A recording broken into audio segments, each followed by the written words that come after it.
I should be good. Basically now. Okay.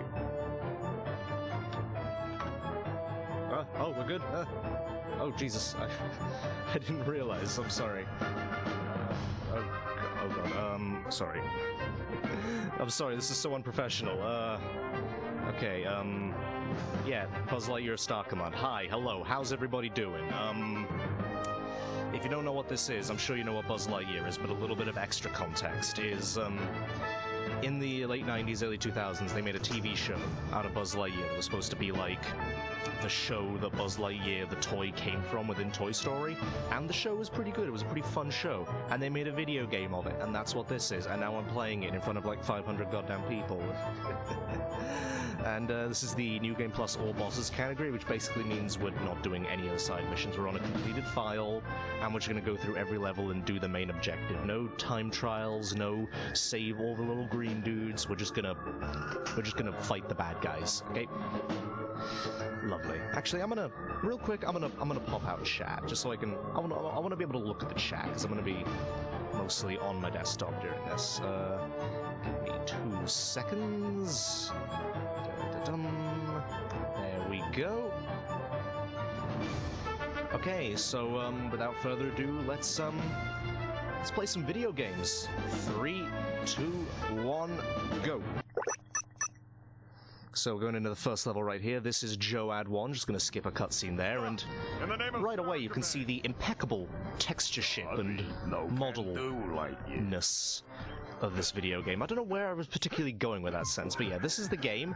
It's kind of like a Crash Bandicoot type of thing where you're basically just running down a linear forward-moving level, except it's got more space guns and Patrick Warburton in it. So the main thing in this game you'll see me right away is I'm picking up some Galactic Alliance credits, or GACs. GACs are like the main currency with which you have to buy all of your vehicles, all of your weapons, anything like that. And basically a silver GAC is 5, a red GAC is 1, and a gold is 10. And we want to manage our GACs very specifically, because at the end of the level, it counts up the amount of GACs you have as like progress towards a medal, which is you need to have enough medals to be able to get through the rest of the game. But because we're on New Game Plus, we don't got to worry about collecting medals. So we want to have as few GACs as possible at the end of the stage. And right, I see there we're on 40. That is the perfect number. Oh, geez, we bumped into that guy. Oh. Okay, we picked up 5 GACs too many, so we're not going to have the perfect 0 at the end, but that's fine. Pretty much any number of GACs almost picked up booster. That would have been very bad. That's like a 7-second unskippable cutscene. But basically, any amount of GACs in the single digits is perfectly fine, and we're already at the end of the level about to go into the boss. I got this one, Buzz. This is Mira, because we beat the boss to their getaway spot. Mira will help us get an ambush and soften them up. And now we're gonna strafe around this guy. Go and pick up the Gatling gun. That's what we needed the other 30 GACs for. Come on, Buzz, get your aim right. And that's level 1 done. He falls over and explodes. That villain, by the way, was not a villain from the show. They are just some guy who, like, I think was in the background of a few levels, but they put him in the game for some reason. I don't think he's even named in the game. They couldn't even make up a fake name for him. Buzz, does it have to come to this? Here's the first villain from the actual show, which is Gravatina. For one lady, Star Command. Dastardly villain, some guy. Yeah, basically.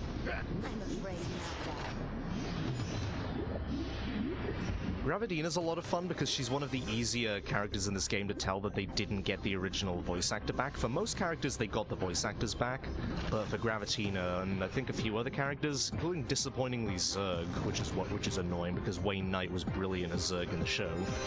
But yeah, with Gravatina, it's easy to tell. It's easier to tell than other characters because she has kind of like an Eastern European accent in the show, and in the game, she just has like a generic, I don't even know what accent it is, just like fancy accent, you know what I mean? Like a rich person accent. Like a rich woman accent. I'm going off tangent talking about accents when this is one of the most important levels in the game because this is one of the only levels with a skip in it. I will demonstrate it when we get there. Basically, we want to be standing in some lava when we enter the boss fight, which for some reason lets us maintain control of Buzz during the cutscene and damage the boss early. That's why we have this mine gun as well. I'm gonna go for it. Please tell me I got it. I got it, yes. That's like a 7-10 second time save if you don't get it. A helping hand. Do a bit of damage to the boss. Don't kill her, because if you kill her in the cutscene, the game crashes, but we're gonna kill her immediately. So there you go, that's about the quickest boss fight you're ever gonna see in a video game. Now we're just gonna skip through. That's what it looks like when you end a level with 0 gax, by the way. That's what you ideally want to be as close to doing in every level. This is Canis Lunis 1, the 3rd level, where we have to chase down a energy vampire named Nos 4A2. This is very much a game in the Saturday morning cartoon mold. Her character has a face in the cartoon, but not the game. Gravatina does have a face, it's just very hard to see because of the, as I say, the textures. And the fact that her head has about 7 polygons, I want to say. It was the year 2000, you worked with what you had. This is a good TV show, honestly. I remember I liked the show as a kid as well as the game. It's kind of hard to find the show now because pretty much the only way to find it is through YouTube videos. They did like a DVD and VHS release of the pilot movie, which has in which Tim Allen returns as Buzz instead of they got Patrick Warburton to do it. And yeah, it's a good show. Apparently, it's never been like officially released because apparently John Lasseter at Pixar absolutely despised it, which is also why no elements of the show were able to be incorporated into Toy Story. And yeah, but like it's not even on Disney Plus, which would have been the only thing that would have like made me consider even getting that. I'm gonna pick up I'm gonna start that sentence again and hope my train of thought goes better this time. And we need 60 gax for this level because we need to pick up 3 guns, which cost 45 gax each. Here's the last one we're gonna get, so that's 60. And wait, no, I've done my math wrong. I have indeed done my math wrong. 50 would have been fine, but whatever. We have some extra gax just in case. Why not? Just a little bit of pocket change, a little bit of walking around money. I'm flustered today, I don't know why. I didn't even explain the bombs in this level. At the start of the level, you saw those little, like, weird wiry cylinder things that I was shooting at? Those are bombs. And basically, every time a villain passes a bomb, the bomb will arm and you will have a minute to destroy it. And if you don't destroy it, then the level immediately ends, because apparently we're upgrading from like petty theft and minor villainy to like planet-destroying grade terrorism just because the space cops got called.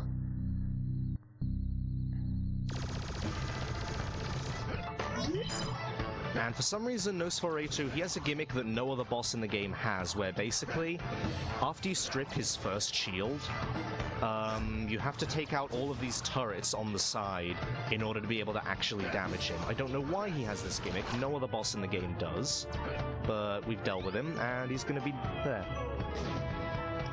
Getting through Canis Lunis 1 in under 6 minutes 50 is actually pretty good pace, so I've got high hopes for this run. Watch, now that I've said that, I'm immediately gonna, like, get nay-nayed on in this next stage. What game is this? This is Buzz Lightyear of Star Command, released in the year 2000s for the PS1, PC, Dreamcast, and the Game Boy Color. Yeah, the Game Boy Color version of this was like a top-down type of thing that tried to sort of transplant the formula onto an 8-bit 2D system. It didn't really work, but points for trying, you know?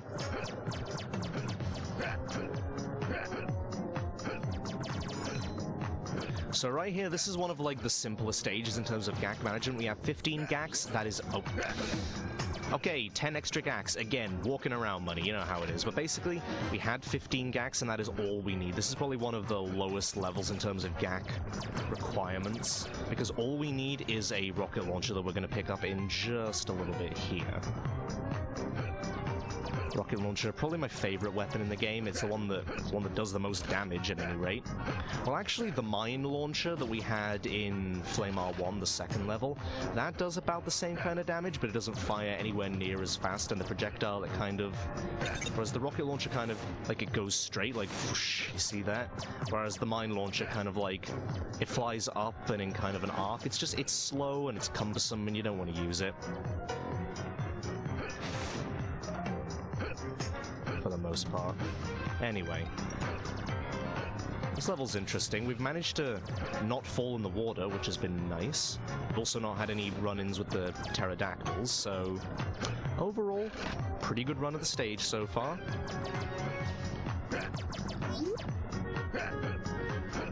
You approve of the rocket launcher firing sound? I'm glad that I can provide the onomatopoeia experience that my viewers expect. I don't even remember what sound I made the first time. Oh dear. How's this a bad game? I mean, it's kinda janky. I mean, I personally like this game, but it's not that good. It's got nice music, it replicates the charm of the show quite well, but it's kinda janky, it's pretty repetitive. Once you've seen one stage, you've kinda seen them all. It's got that congestion, it's got that license game jank, you know what I mean? Admittedly, I'm probably biased towards it because this was one of the first games I ever played. Christmas Day 2002, I got a PS2 with this and Lego Racers. Thanks, Mira. Even though it was a PS1 game, we didn't have PS1 memory cards, so I couldn't save the game. So a lot of Christmas morning was spent with my dad crouched desperately and oh god, we've messed up the weapon switching. Okay. Okay. That's the power of the rocket launcher right there. That fight didn't go quite as clean as I would have liked, but... Oh well. I was distracted talking about my dad being mad that the PlayStation wouldn't save. Anyway, this is Trade World 1. That's a quality head shape and facial texture combination. This is the Fixer, who was voiced by, some of you might recognize the name Ed Asner, who was a long-time veteran actor and known to Disney fans as Carl Fredricksen from the movie Up, which I believe makes him one of the only people to have played both a Disney hero and a Disney villain. Oh, stuck on him. This music's a bop, by the way. I like the music in this game. Big shout-outs to the composer for this game, Keith Leary, and oh god, are we gonna get stuck in there? No, we're not. But yeah, Keith Leary, good composer. He did a bunch of licensed games back in the day, like, stuff like Muppet Race Mania, Stuart Little 2, The Cat in the Hat. I don't think I did... Oh god, this is a problem. We're gonna run out of fuel early. I did not want to miss that thing of fuel, but I did. Oh, Jesus Christ. Oh, this is really bad. Well, run's dead. We were not supposed to run out of fuel anywhere near this early. We might even... I don't know how we're gonna win this stage. I'm gonna restart the stage. That was so bad. I don't know what happened there. How many things of fuel did I miss? The only arrangement that you need to worry about is finding a lawyer crazy enough to defend you. Well, I mean, this stage is enough of a run killer as is, even if that part goes well. That is the first time in a run I've ever messed that up. Oh well. Marathons, what can you do? I was practicing before this as well. I practiced this stage, I swear. That is not normal. That is not... I know it sounds like I'm probably just like making excuses, but that is not something that usually happens. That one is intended to miss. We don't need to pick that up, because if we try to go for it, we're either gonna end up swerving and buying a weapon that we don't need, or we're gonna end up bonking into the Fixer. So that one is at least intended. I don't know what happened to... Okay, we missed this one. Gotta collect that. Pick up this. That's just a weapon we need. And here we go. This is what it's more or less supposed to look like. And here we go. It's going to force us off the bike here anyway. See, if you miss one thing of fuel there, then you end up, like, just having to walk a little bit extra, but I don't know what happened that made us run out that quickly. So yeah, anyway, this is what the second half of the stage looks like.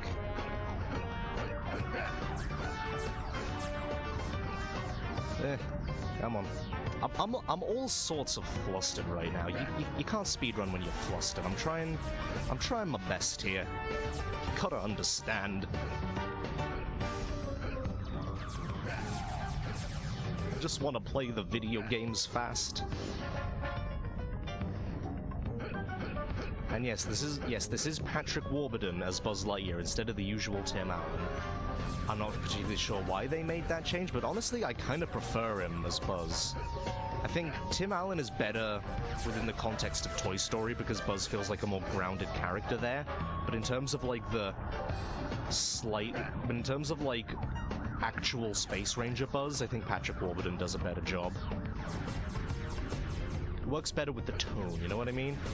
Anyway, we're going to come up to the actual boss fight with the Fixer here, which is pure RNG, and this is the point in this level that is normally an actual run killer.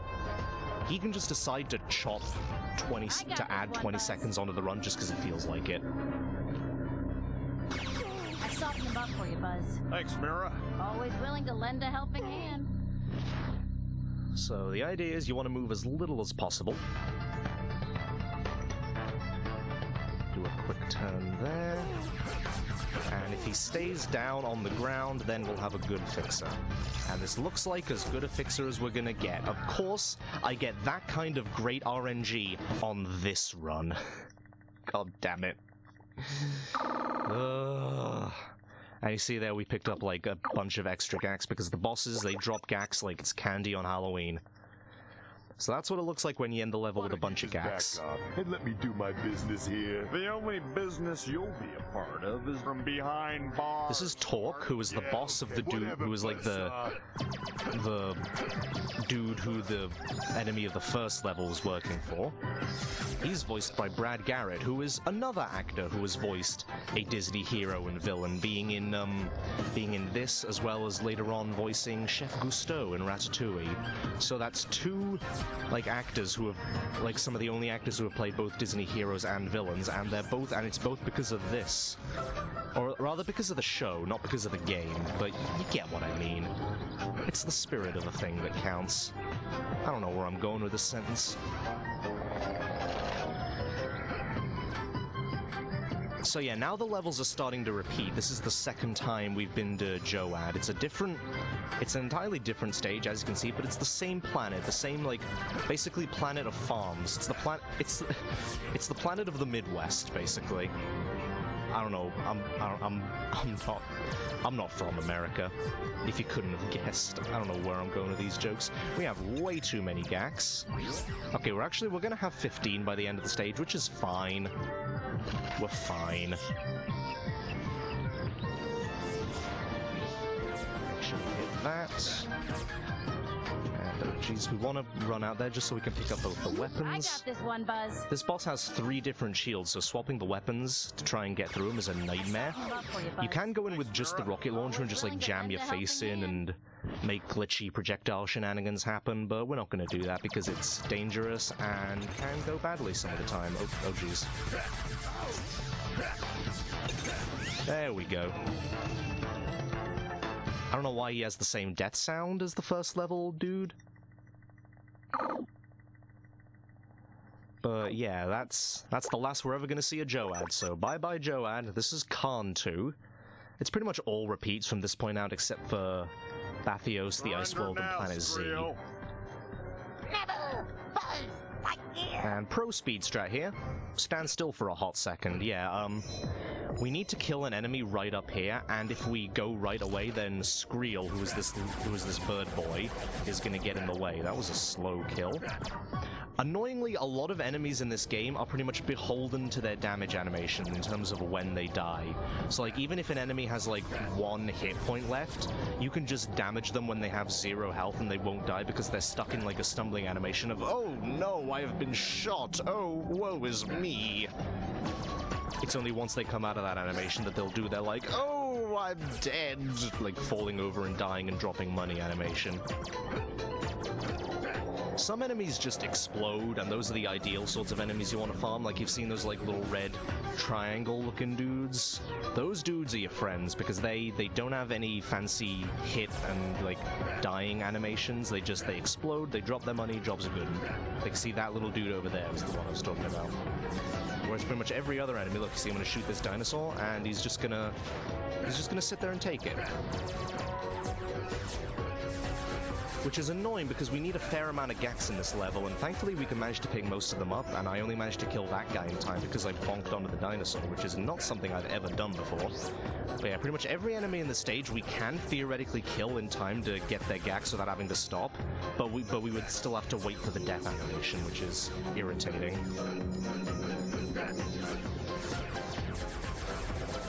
That's why dinosaurs went extinct and no fight in them? Yeah.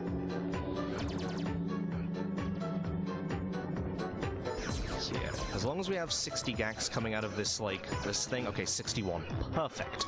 You want to have slightly more than 0, because I think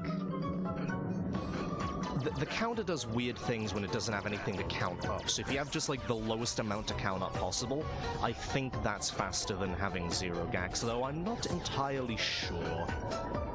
I'm bad at video games, and I haven't actually timed it. I'm just going by game feel. Sometimes things just feel faster. That's why I've been jumping a lot. Jumping a lot isn't actually faster, but it feels faster. It makes me feel like I'm doing something, you know? It's all about the philosophy of the speed game. This is a Gatling gun, by the way, which I've had for a few stages now. It's basically the standard blaster, except it fires at, like, 3 times the speed, does the same amount of damage. We're gonna get a second one, which is gonna make it fire even faster. And I'm gonna be silent for this boss fight, because the audio is... Mwah. Listen to this. I softened him up for you, Buzz. Thanks, Mira. Always willing to lend a helping hand.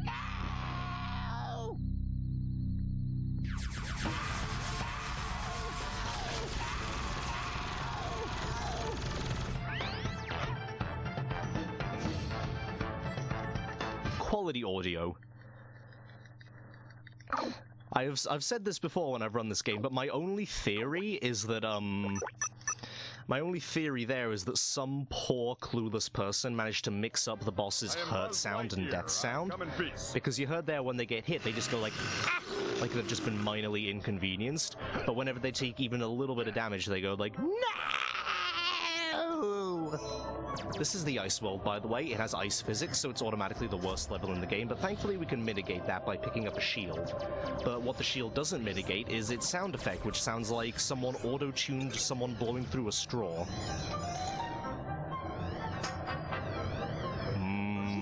Vocoded straw. Alright, for this level we need to get... oh jeez, this is bad. We can recover from this, actually. We need to get 105 gax very fast, because we need to take a series of ludicrously expensive bounce pads. No underwater levels, then? Oh no, the next level is an underwater level, but actually, I quite like that one. You heard me, I like an underwater level. There we go, 111, just barely got enough. See, there's this one here that costs 30, the only LGM that we're going to pick up in the run. Well, I mean, we might pick up one in Canis Lunis too, depending on whether or not we can get a glitch the first try. So yeah, and now, the 16 gax that we have, this is all we need for the rest of the stage. That, like, mad dash to pick up, like, a whole bunch of gax, unnecessary from here on out. Yeah. In case you couldn't tell, the ice physics are gone, like I say, because of the shield. You just gotta put up with the straw sound effect. And now this is the worst part of the level because of these bees, which are going to aggro onto you and are going to hit you. There's nothing you can do about that. That's actually one of the more clean I've ever had that bit go. I'm incredibly surprised that I managed to get through that without getting body blocked by a bunch of angry bees.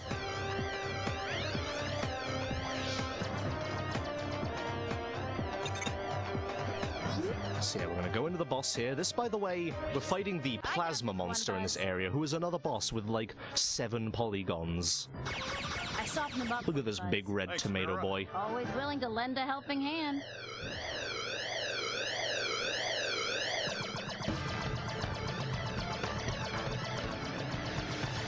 Come on, cooperate with me, fella. There we go. Down you go. So that's the end of that level. I got this one, Buzz. I gotta make that my sub sound when I actually get back to regularly streaming. This is Bathios, the underwater level. Has my favorite music in the game at any rate. They had to make Buzz a whole new model with this, like, scuba motor suit that he uses in, like, 2 episodes of the show. Which I guess is commitment. This level's actually pretty easy because it's going to be the first time that we use the homing plasma gun, which is pretty much on par with the rocket launcher in terms of just nay-naying on everything. Except you don't even have to aim. Like, look at this. I'm just going to hold down X for the rest of this stage. I hope you don't mind the sound effect. And if anyone wants to challenge me, then they're going to get it.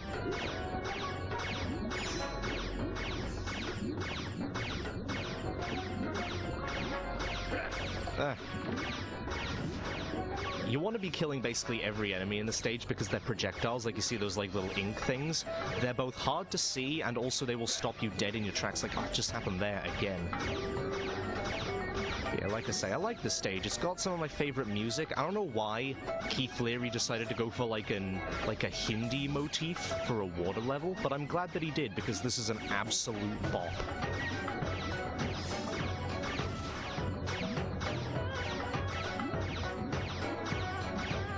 I'm just gonna groove out a little bit. There's not much to say about this level. You just you swim forward and you murder all of the fish in sight. Truly, when you think about it, indiscriminate murder is pretty on brand for someone who's basically a cop.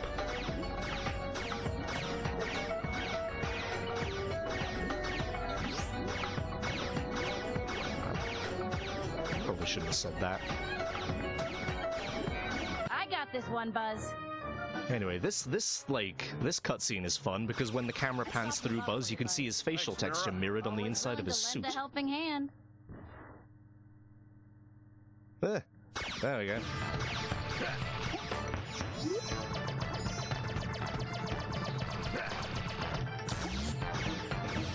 Okay, there we go. That was a surprisingly clean blackfin. Oh, you can keep firing during that cutscene, but I've never had it made that sound effect before. Good gravy. That is a lot of gax. That's not good.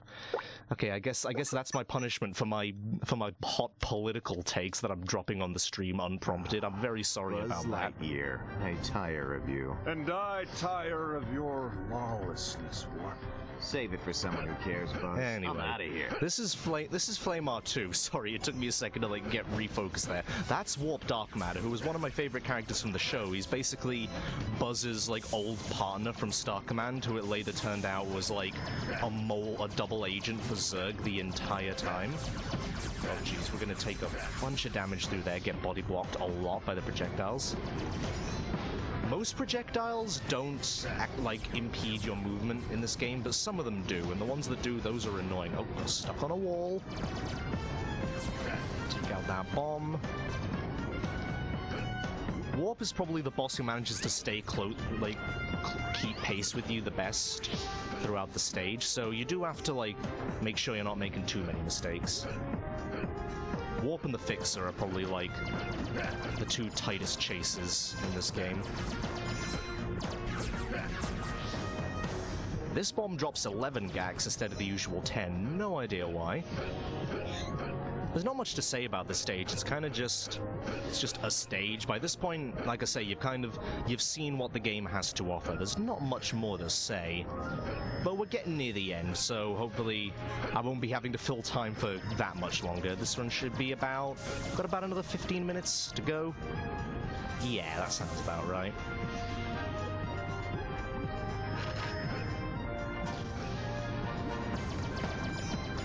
Take out that bomb, make sure we've got enough fuel. We have enough gags, we only need to spend 15 more gags for the rest of the stage.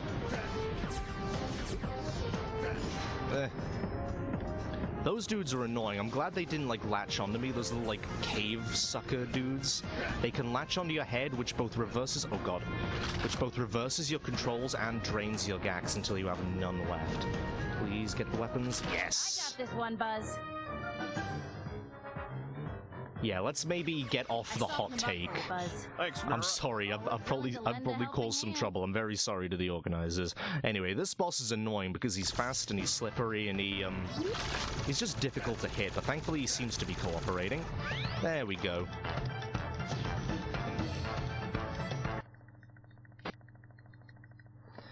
And now we're going to be going into Trade World 2, which is like... I don't know why I said which is like there was some important qualifier to the stage. It's just another stage. This is XL, who is the villain we're fighting here, voiced by Bobcat Goldthwait of all people.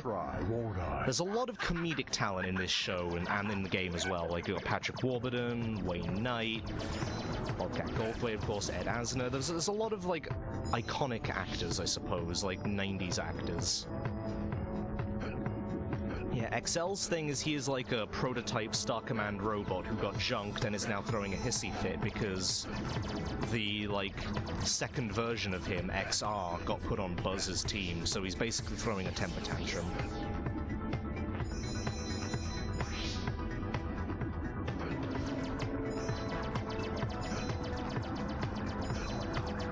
I need to have a fair bit of gags for this stage, not for, like, any one thing in particular, but just because... I mean, it's capitalism planet. Things are gonna be costing money. Like even more so than the first Trade World, where we were like buying weapons a bunch, and like we had to buy the vehicles. I don't know where I feel like I've said that so many times during this run. I don't know where I'm going with most of these bits. Oh god, why am I boosting? Gotta remember the fuel route. Wait for these enemies to spawn, and then you hit it with the boost. That way you run out of fuel just right. Oh, a little bit early, but whatever, we made it work.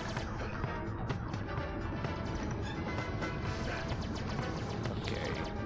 Just gotta go through here, pick up the freeze gun. This is crucial because they try to do a bit of a gimmick with this boss fight where you have to like touch turrets to turn them onto your side so they will damage the boss. But you can actually just get weapons that will destroy his shield and completely nullify any reason to do the gimmick. Good video games. Is this on N64? No, this is PC. This game was never on the N64. This game was on, like as I've said before, the PS1, the Dreamcast, the PC, and the Game Boy, the old Game Boy Color, where they tried to make it into a... Oh, jeez. We might run out of fuel a little bit early. I really hope we don't. Ugh.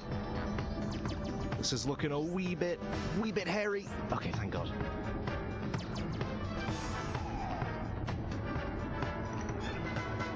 Okay, ended up getting us through to the end. I was really worried that bonk was gonna mess us up by, like, making us run out before we got to a fuel pickup or something. It's clearly made for the PS1 first. Yeah, you're probably right.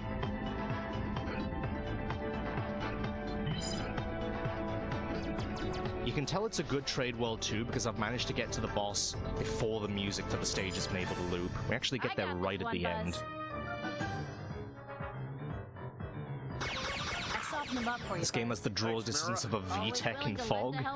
Yeah, this is the graphics at high. I can turn the graphics down lower than this, and the game can't even render, like... There are some boss arenas where if you're standing on one side, the other side won't be rendered. It's quite something. Was it difficult to get this game running on a modern OS and modern hardware? I will talk about that in a second. For the time being, this is Canis Lunis 2, which casually is the hardest stage in the run, because, like, the boss locks doors behind them and you have to fight waves of enemies on a timer because of the bombs. But, we're gonna do a little something that I like to call trans rights or human rights skip, where we're gonna go over here, give a little bit of yes, go through the wall, and we have just broken the level. We take out this bomb. The boss is stuck there because the boss is way faster than us, so the game like freezes them to try and like stagger them so they don't get too far ahead. But now all the doors are open, and instead of fighting the enemies on waves, we can just go. That's it. This is the level now. We just walk forward. So, yeah, shoutouts to Andrea, Cyberdemon531, who was sort of a bit of an inspiration for me to start running this game generally. I don't know if she found the skip initially, but she was the one who discovered that it works on PC. Beforehand, we used to just run this game on the PS1 version. Or at least that's what I'm told we used to do. I only started running this game at the start of this year. Anyway, related to the question about running the game on modern hardware, you have no idea. I bought a disc and I bought a external disk drive to try and get the game working, and it turns out it does, but it doesn't have a native windowed mode, which means it does not play very nicely with OBS. I like having my games in a window so I can see like the chat and my timer and such. So yeah, basically to get the game into a window, I had to use a wrapper DX window, which is nice, but when you run the game off the disc using that wrapper, for some reason the game loses its ability to read and write saves. And the only way to fix that is to go into the EXE and change a line in a hex editor. I swear to God, I'm not making any of this up. So what I had to do was extract the game, like all the contents of the game, into like a folder, change the EXE, and then burn the game into an ISO, mount that, and then run the game off that. And even then, the game was still desperately trying to run off the disc because I was mounting the ISO as a CD rather than a DVD. And I've only just worked out why it does that today. So only today have I worked out how to run the game off the ISO instead of the disc. This game has been an odyssey of trying to get it to work. The stage is done, by the way. The stage normally takes about 4 or 5 minutes, and it took like, what, 2? 1.5, maybe? That sounds stressful. Yeah, I had to do this over the course of like a whole ass day. This game is stressful. This game is an experience trying to get working.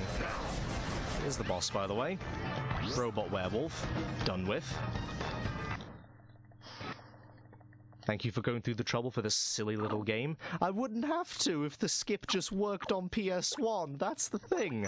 Anyway, this is Planet Z, the second to last level of the game. This is where we're going to be fighting Zurg himself. Lightyear of Star Command. You have a guide or a plan on making the game do that? I will write one up, probably very soon. Be quicker to go buy a PS1. I owned a PS1, that's the thing, I owned a PS1and a PS1 copy of the game. I already had the resources, but no, the speedrun dictated I had to buy a disk drive because my computer doesn't have one.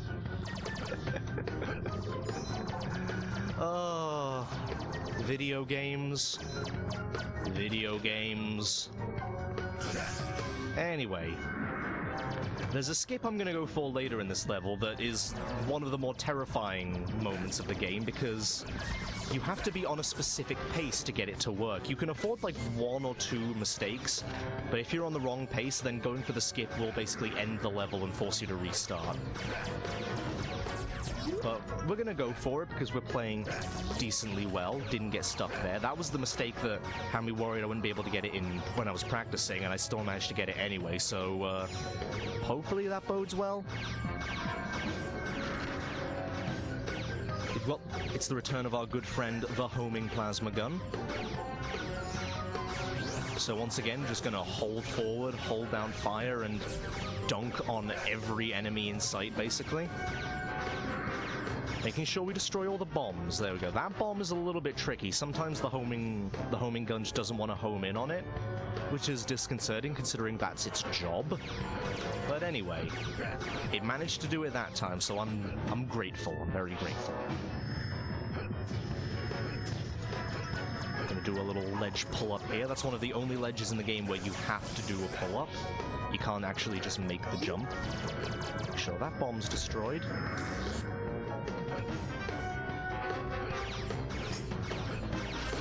Health is looking a little bit peaky, but you know, just gotta hope that we're gonna be fine. We're playing on easy mode, so we're not taking that much damage. That's why you've seen me just kind of run through and tank like everything the game has to offer. And at least there's a health pickup. We're not gonna go for that health pickup because then we'd have to do a ledge grab to get up here. We're just gonna jump on down. A little bit of a time save that us gamers like to do. How you doing, gamers? I don't know. I don't know where I'm going with this gamer bit either. Anyway, this is the end of the level. Please don't arm that bomb that I skipped, Zerg. Please. Thank God. I got this one, Buzz. I've had enough things go wrong today already. I softened them up for you, Buzz. But the game does run on modern Windows. Surprisingly, yeah, I just installed it and the game, like, it functioned, but, like, it didn't work with OBS, which was the problem. Zerg, please! Okay. Thank you for cooperating, Zergy fella. And now we're gonna go into Zerg's... Even though we just fought Zerg and beat him, we're gonna go into another Zerg fight, Zerg's Throne Room. This is the final boss of the game. Pardon me. It's the only two-phase boss in the game. There's a quick kill I can go for here. I'm gonna go for it because it's incredibly unlikely to get, and I'm not actually sure if it saves time because it messes with the GAC routing, but I'm gonna try and go for it anyway just because it looks slick. And besides, my world record didn't have it, so, like, I'm not losing any time if I don't get it.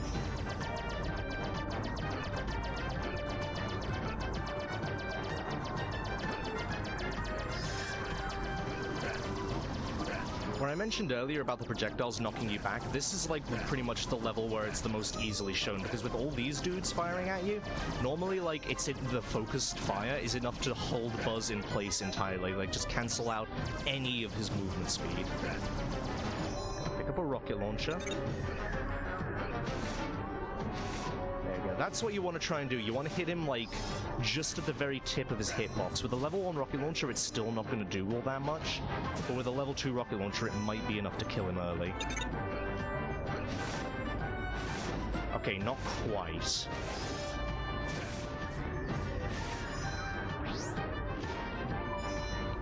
I'm going to pick up the level 3 and just kill him off. Now, annoyingly, his first shield in this next phase, I'm going to have to pause to make the music come back, because for some reason it goes away.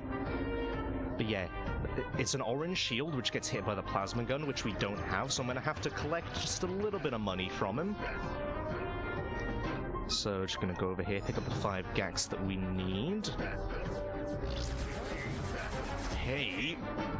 Yeah, for some reason, Zerg doesn't, like, sound like he's getting hurt, he just sounds mildly irritated. And this is actually a somewhat cooperative Zerg. I've had bad Zergs before. I've had a lot of bad Zergs in my time, but this is a halfway decent Zerg, and oh geez, you've gone over there. I was just saying that you were being cooperative. Why you gotta do this to me? Oh god, you're over there now? For some reason, Zerg takes most of his damage when he's, okay, and that's time. That was a way cleaner Zerg than I expected.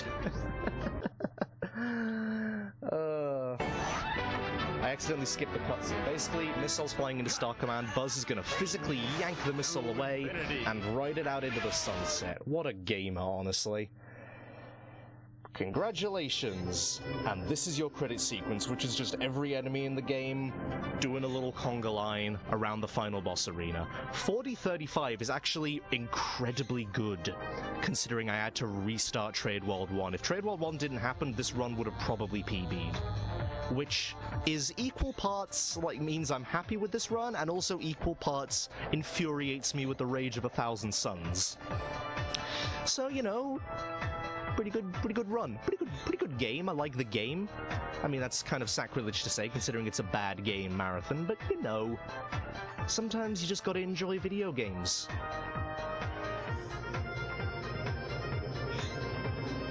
So, yeah, hope you all enjoyed the run. Shoutouts to the Buzz Lightyear speedrun community, Andrea, Peter Afro, Adam Speedruns, Strudel, all them fellas, all of them fine peeps. Shoutouts to Traveler's Tales, back when they actually made games that weren't Lego games. And, shoutouts to trans people, yeah. All y'all trans people, LGBTQ people out there, y'all are cool. Anyway, thanks very much for having me. Hope you all enjoyed the run.